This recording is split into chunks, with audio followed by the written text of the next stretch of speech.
Hey folks, welcome back to the channel. Today we're doing a little more work on the Ranger. And we get the shop dog with us today. Say hi, Luna. So if you guys follow along on the channel, you know that I installed some Ravek turn signals on the front of this Ranger here.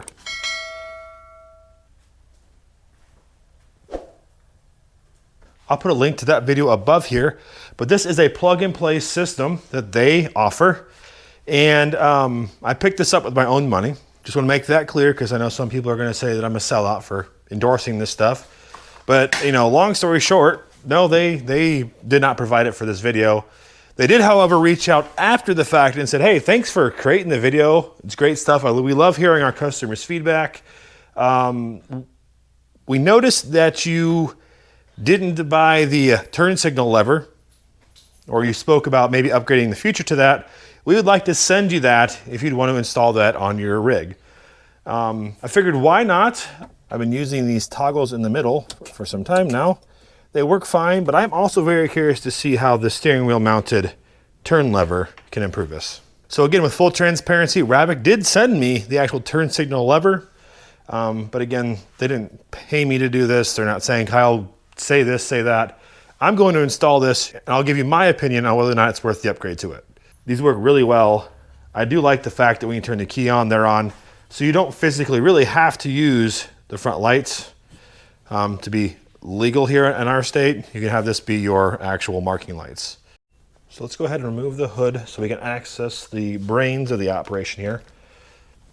The brain box. I am definitely not the brains of this operation. You'd ask any sane person, they'll tell you that. All right, under here we have the Ravek controller. So this is the box that the turn lever comes in. Should be relatively straightforward. Inside of here you'll find the actual turn lever for left, right, beep, horn, hazards, with the cable tied here, the wiring harness, which will run up here to the front of this unit. I'll show you this here in a second. And then obviously they give you instructions on how to mount it all. Nice, very nice, easy step-by-step work instruction. Looks like really 6 very simple steps aside from pulling off any plastics you need to. And again, comes with the hardware. You need to put this all together and the bracket to attach it to the steering column. So let me get all this stuff out of the way and I'll show you guys here what we got to do. So basically we're going to be using this turn signal switch and horn hazard switch plugs to plug those 2 wires into after you fish them here through the firewall. I'll unplug the stuff from those ones in the center console, fish that all back out, and I kept the OEM caps so we can fill those holes back in there on the console. Not a big deal. I'd kind of planned for this to buy this in the future, but we're making the upgrade now, and so I'll just throw those back in place. Now we're going to go ahead and install the bracket like so you can read Ravek. But we're going to put this like this and then use the screws on the end here to attach it all together. Should use a 5mm Allen wrench. So then when you get it all assembled, get your screws in here. This is going to go on the steering wheel just like so. So you're on the back side. I'm at the driver. It's going to go. So I've got it here on my left side. All right, next step. So now we need to take a 4mm Allen and then a 10mm wrench on the back side. We're going to take out this gas strut because this is going to snap around the main steering column and you're going to use this main screw to mount it. Careful, the steering wheel will be loose and this gas strut's going to fall out of the way. It's like that. So now your steering wheel is going to flop around. We're going to go ahead and snap this over the console. It's going to be a pretty tight fit.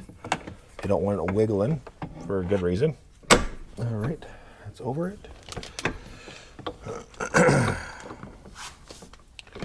So now we're going to line this up with the holes and put the screws back in.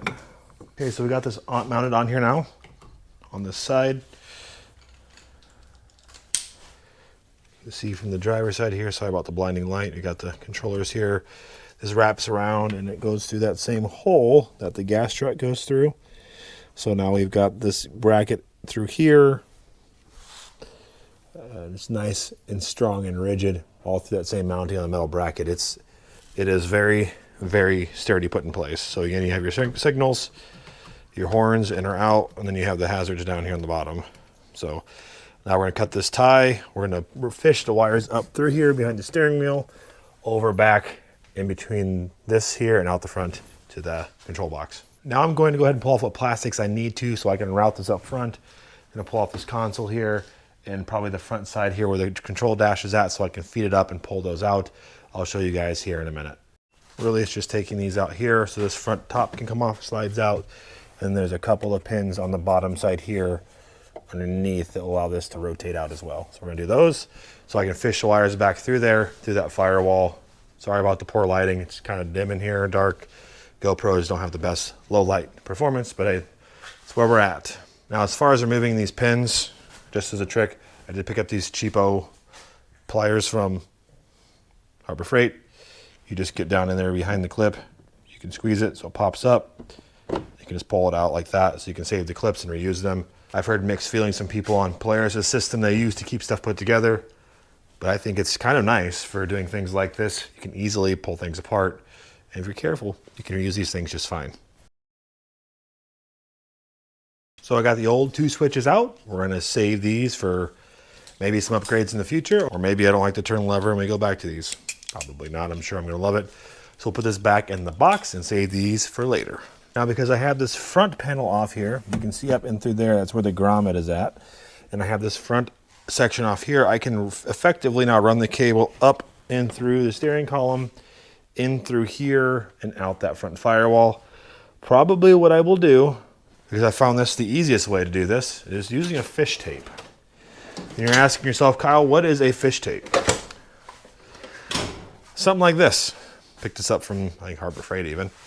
It's got a little loop on the end so you can hook your wires through it, and then I can fish it down from the outside and pull my wires back through. So I have to stick my arms clear up in there, and I can effectively get this pulled through probably a little quicker. I'll put links to this type of stuff down below on Amazon. Just remember, those are affiliate links. So I could make a little bit of commission off of those, but it's basically nothing. So anyways, I'll do that. I'm gonna go ahead and try to route this up and through here. It's gonna be hard for you guys to see, so I'm gonna do it, show you what I can, and then I'll show you the final results. That wire through here, we've got our other plugs here. We're gonna attach that to this with some tape. I just used some simple masking tape to hold it together. Now we're gonna pull it through from the other side. There we go. That was easy, no painful arm twisting. Take off the tape to help kind of guide us through here. And slip the wires out. Apparently the guard dog is hearing some wind outside. And last but not least, we need to hook those new wires into the controller here. I did need a set of adapters for this specific Ravek controller. No big deal. We're just gonna grab the wire here and match them up.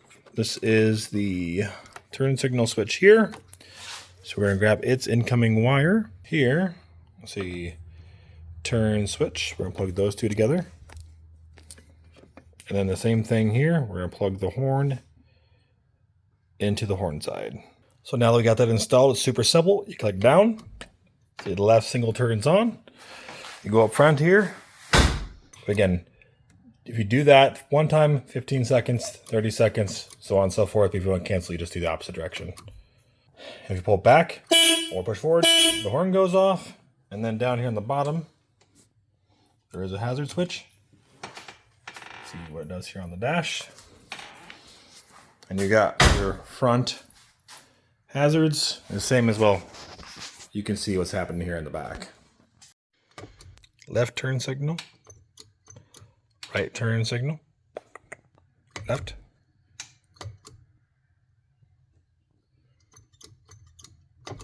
Great.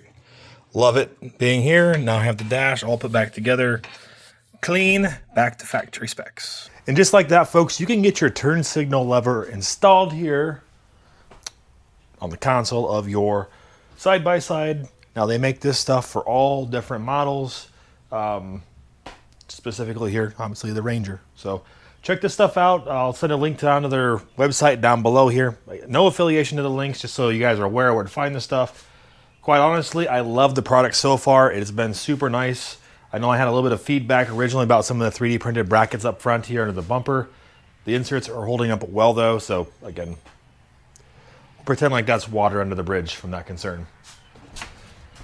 Okay, we're gonna be going out in the rain, so we need to close this up. Go ahead and fire it up and we'll show you guys the turn signals here. Now again, the stuff turns on when the key turns on. We got our right signal, left signal. And look at the back, it'd be the same thing.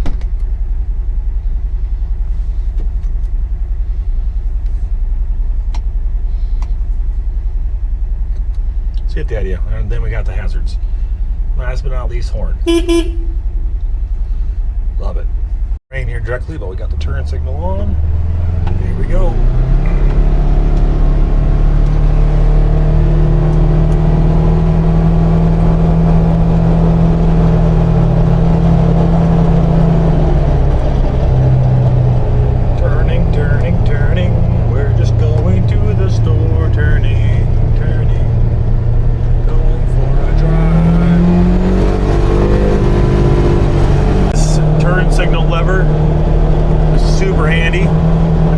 Nothing wrong with it being mounted down here where I had it. There's just a little bit of a reach, you know. This is a little handier, and a guy can be a bit lazy and I'll have to bend over, and this is a little more natural if you're used to driving a vehicle.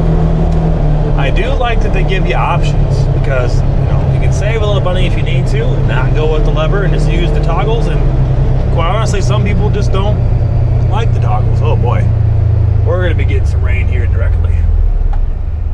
It's looking spicy over there. Almost tornadic. I better hurry up and get home. If you guys found this video informative and helpful, if you did, I'd appreciate it if you hit that thumbs up button, hit that subscribe button, and follow along. Take care of one another. I'll catch you guys on the next one.